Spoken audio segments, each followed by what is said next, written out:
Okay, YouTube, there seems to be some confusion as to how to remove the high pressure and low pressure fuel filters on Mercury engines, okay? This is a 90 horsepower, so that's the high pressure, and that's the low pressure fuel filter. Let me show you how it's done. First, relieve pressure with your finger on the Schrader. See that? Okay, gas comes on out. Next, and you're going to die when you see how easy this is, because they're telling you to use a special tool. The special tool, you see that fingernail? Check it out. Oh. Right, watch the other fingernail. It's like I got two of them built in by God. Woo!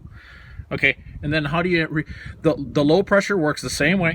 Okay, and so how do you put them back in? Hear that snap? Hear that snap? Bingo. And that, YouTube, is how you replace the high pressure and low pressure fuel filters.